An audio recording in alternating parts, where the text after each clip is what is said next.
Hello viewers, मैं हूँ arc explainer और आज हम देखने वाले हैं रियल लाइफ सीरीज का last part. Without wasting time let's start the explanation. Episode के स्टार्ट हिशरू से होती है। वो अब भी कायजाकी के ख्यालों में डूबी रहती है। सीन शिफ्ट होता है कायजाकी की तरफ, जहाँ पर एग्जाम्स में उसके मार्क्स बेहद ही खराब आते हैं और लास्ट टर्म एग्जाम नजदीक आने वाली होती है। ओया भी उसके साथ होता है।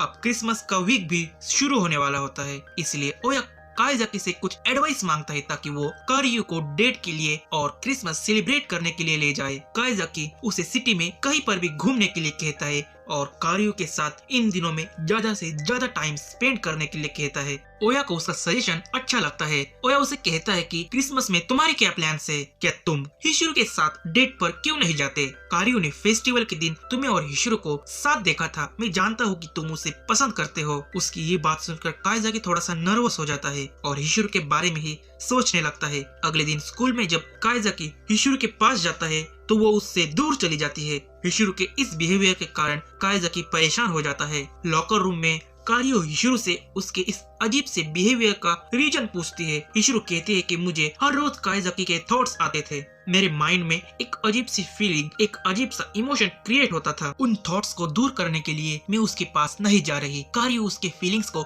समझ लेती है और उसे पता चल जाता है कि वो कायजाकी को पसंद करने लगी है। कारियो हिशरू से कहती है कि अपने इमोशंस को ऐसे ही कंप्रेस मत करो। कायजाकी को समझने के लिए तुम थोड़ा सा टाइम ले सकती हो। सीन शिफ्ट होता है स्कूल के ग्राउंड की तरफ, जहाँ पर बेचारे बॉयज को ठंड में ग्राउंड पर एक्सरसाइज करनी पड़ती है और सारे गर्ल्स जिम के अंदर बास्केटबॉल खेल रहे होते हैं। वहीं पर तमारा हिशरू से बात करते वक्त उसे सजेस्ट करती है कि तुम्हें इस क्रिसमस पर कायजाकी के साथ डेट पे जाना चाहिए ताकि तुम उसके इमोशंस को और अपने इमोशंस को समझ सको। हिशरू बाद में कायजाकी से कैंटीन में मिलने जाती है, जहाँ पर वो उसे पूछती है क्या तुम क्रिसमस के दिन फ्री हो? तो कायजाकी हाँ में जवाब देता है।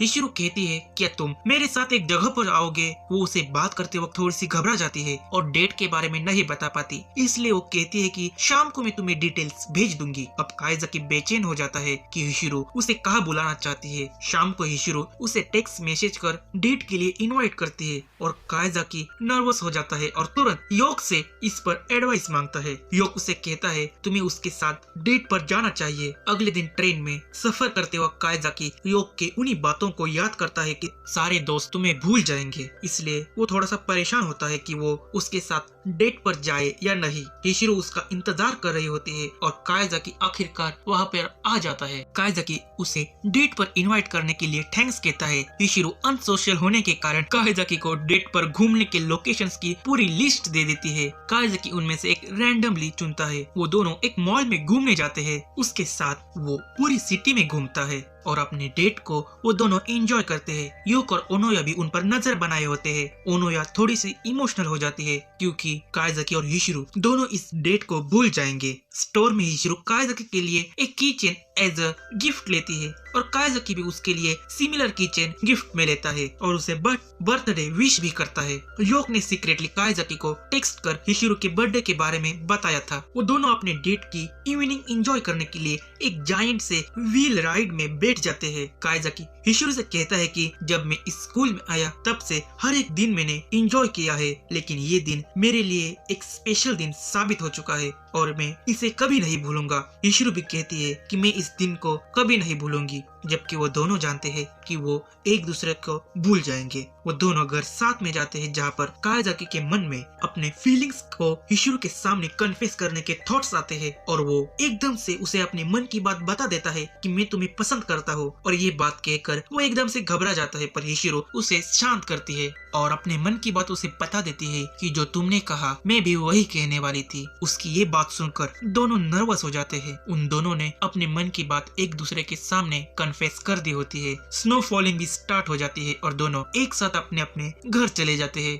अब कुछ दिन बीत जाते हैं और सीन शिफ्ट होता है योक की तरफ, जहाँ पर वो कायजाकी की रिपोर्ट लिख रहा होता है। कायजाकी और हिशरू इन दोनों का रियल लाइफ एक्सपेरिमेंट अब जल्द ही खत्म होने वाला होता है। अगले दिन कायजाकी और हिशरू दोनों अपने अपने दोस्तों के साथ टाइम स्पेंड करते हैं और एक साथ घर जाते हैं। योक उन्हें देख रहा होता है और वो भी उदास हो जाता है क्योंकि अब उनका एक्सपेरिमेंट खत्म होने वाला होता है। शाम को कायजाकी और हिशिरू काफी समय तक एक दूसरे के साथ बातें करते हैं अगले दिन उन सब का स्कूल में लास्ट डे होता है। काइजाकी और उसके दोस्त इस दिन के हर एक मोमेंट को एंजॉय करते हैं। काइजाकी अपने दोस्तों को थैंक्स कहता है उसका साथ हमेशा देने के लिए। बाद में काइजाकी और हिशिरो एक दूसरे से मिलते हैं। हिशिरो थोड़ी सी दुखी हो जाती है क्योंकि अब वो उन सब को भूल जाएंगी। वो एकदम से काइजाकी को उसे हक करने के लिए कहती है, लेकिन उसे ये कहकर वो एकदम से घबरा जाती है। पर काइजाकी उसे हक कर लेता है और उसे शांत करता है। उसे कहता है कि मैं तुम्हें कभी नहीं भूलूंगा। लेकिन हिशिरो रोते हुए कहती है कि मैं जानती हूँ कि तुम भी रियल लाइफ एक्सपेरिमेंट का एक टेस्ट सब्जेक्ट हो और मैं भी इसी एक्सपेरिमेंट का एक सब्जेक्ट हूँ। हम दोनों एक दूसरे को भूल जाएंगे। लेकिन काइजाकी कहता है जो भी हो मैं तुम्हें कभी नहीं भूलूंगा और उसे जोर से हक कर लेता है। वो कहता है कि हम दोनों ने एक दूसरे से वादा किया था, हम एक दूसरे को कभी नहीं भूलेंगे। हिशिरो कहती है मैं तुम्हें हमेशा याद रखूंगी। आखिर वो दिन आ ही जाता है जहाँ पर उन दोनों का एक्सपेरिमेंट खत्म हो जाता है। यो काइजाकी से मिलने जाता है और उसे पूछता है तुम्हारा रियल लाइफ एक्सपेरिमेंट कैसा रहा, पूरे साल तुमने क्या एक्सपीरियंस किया। काइजाकी जवाब देता है कि ये साल मेरा सबसे बेस्ट साल था मेरी जिंदगी का। जो भी हो अब मुझे इन यादों को भूल ही जाना है। पर योग कहता है भले ही तुम्हारे दोस्त और तुम उन्हें भूल जाओ, लेकिन तुमने जो चेंजेस उनके लाइफ में लाए हैं तुम्हारे दोस्तों के साथ वो हमेशा तुम्हारी एक याद बनकर रहेंगे। वो वापस एडल्ट होने की पिल्स को उससे ले लेता है जो उसके मेमोरीज को भी इरेज कर देगी। यो काइजाकी से थैंक्स कहता है उसे उसका सुपरवाइजर बनाने के लिए और काइजाकी उन पिल्स को ले लेता है और अपने मन में ही कहता है चाहे जो हो जाए मैं हिशिरो को नहीं भूलूंगा। सीन शिफ्ट होता है हिशिरो की तरफ जहाँ पर ओनोया उसके घर आती है और उसे वापस एडल्ट बनने की पिल्स देती है। वो उसे कहती है कि तुम्हारा एक्सपेरिमेंट का सेकंड ईयर सफल हुआ। तुम भले ही फर्स्ट ईयर में ठीक से परफॉर्म ना कर पाई, लेकिन तुम्हारे सेकंड ईयर में तुम्हारे अंदर काफी सारे चेंजेस आए हैं। उसकी ये बात सुनकर हिशिरो कहती है क्या इन पिल्स को लेकर मैं उन सब को भूल जाऊंगी जो मेरे दिल के करीब है, और ये करके क्या मेरा रियल लाइफ एक्सपेरिमेंट सफल हो पाएगा। उसकी ये बात सुनकर ओनोया इमोशनल हो जाती है और रोने लगती है। हिशिरो उन पिल्स को एकदम से ले लेती है। ओनोया अपने आप को संभाल कर किचन में टी पॉट्स को धोने जाती है। जब वो वापस आती है तब पिल्स के कारण हिशिरो सो जाती है। तभी ओनोया को योग का कॉल आता है और वो उससे हिशिरो के स्टेटस के बारे में पूछता है। वो उसे कहती है उसने रियलिटी को एक्सेप्ट कर लिया है और उसने उन पिल्स को ले लिया। योग ओनोया को हिशिरो का ध्यान रखने के लिए थैंक्स कहता है। बेडशीट को ठीक करते वक्त हिशिरो के पास से एक मार्कर गिर जाता है। ओनोया उसे चेक करती है तब हिशिरो ने अपने हाथों पर कुछ तो लिखा होता है और उसे पढ़कर ओनोया एकदम से रोने लगती है और बहुत ही ज्यादा इमोशनल हो जाती है क्योंकि हिशिरो ने अपने हाथों पर लिखा होता है कि I am in love with Kaizaki Arata से ना चाहते हुए भी उसे उसके हाथ पर लिखा वो टेक्स्ट मिटाना पड़ता है। सीन शिफ्ट होता है काइजाकी की तरफ। वो ट्रेन में अपने फ्रेंड्स के फोटोज को देख रहा होता है, लेकिन वो उनमें से एक को भी पहचान नहीं पाता। घर जाने के बाद यो काइजाकी से पूछता है कि तुम एग्रीमेंट के हिसाब से जॉब कहाँ करना चाहोगे। काइजाकी कहता है कि मैं रियल लाइफ लेबोरेटरी में तुम्हारे तरह ही एज अ सुपरवाइजर काम करना चाहता हूँ। मैं भी तुम्हारे तरह उन लोगों की हेल्प करना चाहता हूँ जो सोसाइटी से मेरी तरह ही अलग हुए थे। मैं उनकी मदद करना चाहता हूँ। यो उसकी बातों को समझ लेता है और काइजाकी को रियल लाइफ लेबोरेटरी में एज अ सुपरवाइजर जॉब मिल जाती है। उसका as a first supervision subject Oya का ब्रदर होता है जो उसके कलीग्स के बुली के चलते और हैरेसमेंट के कारण सोसाइटी से अलग हुआ था। काइजाकी उसके घर जाकर उसे इस एक्सपेरिमेंट में शामिल होने के लिए कन्विंस करता है। उसके साथ ही वो अपने लाइफ की भी एक नई शुरुआत करता है। कुछ दिन बीत जाते हैं और काइजाकी को लेबोरेटरी के एम्प्लॉयज की पार्टी में इनवाइट किया जाता है। वो उस पार्टी में भी लेट हो जाता है और ऊपर से वो किसी और की सीट पर ही बैठ जाता है। वो सीट हिशिरो की होती है।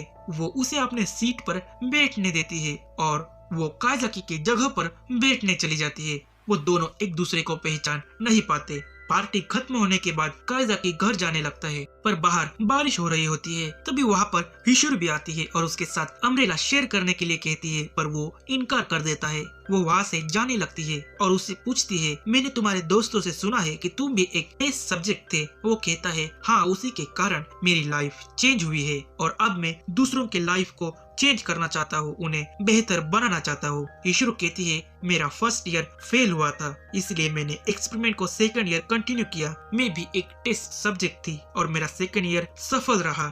उन्होंने मुझे मेरी क्वालिफिकेशन के हिसाब से रियल लाइफ लेबोरेटरी में ही फार्मास्यूटिकल डिवीजन में जॉब दी। काइजाकी हिशिरो से पूछता है कि तुम्हारे रियल लाइफ एक्सपेरिमेंट के दौरान तुमने क्या एक्सपीरियंस किया। वो कहती है कि वो दिन मेरे लाइफ के सबसे बेस्ट दिन थे, एक फायरवर्क की तरह। एक्सपेरिमेंट के वक्त मैं अपने दोस्तों के साथ फेस्टिवल में फायरवर्क देखने गई थी। मैं उन सब को अब ठीक से याद नहीं कर पा रही। उसकी ये बात सुनकर कायजाकी को भी कुछ धुंधली यादें याद आने लगती है कि वो अपने फ्रेंड्स के साथ फेस्टिवल में फायरवर्क देखने गया था और अपने सबसे करीब दोस्त को वो हिशिरो में देखता है। यानी हिशिरो का टीनेज फॉर्म उसे उसी के एडल्ट फॉर्म में दिखाई देता है और हिशिरो को भी अपने हाथ पर लिखा हुआ वो टेक्स्ट याद आता है। एट लास्ट वो दोनों एक दूसरे को पहचान लेते हैं। हिशिरो कायजाकी को जोर से हक कर लेती है और ये सीरीज यहीं पर खत्म हो जाती है। वो दोनों एक दूसरे को नहीं भूले, उन्होंने एक दूसरे को ना भूलने का प्रॉमिस निभाया था। ऐसे ही अमेजिंग कंटेंट के लिए इस चैनल को जरूर सब्सक्राइब करें और बेल आइकन दबाएं ताकि हमारे नेक्स्ट सीरीज के एक्सप्लेनेशन का वीडियो आप तक जल्द से जल्द पहुंच सके। मिलता हूँ नेक्स्ट वीडियो में। जय हिंद।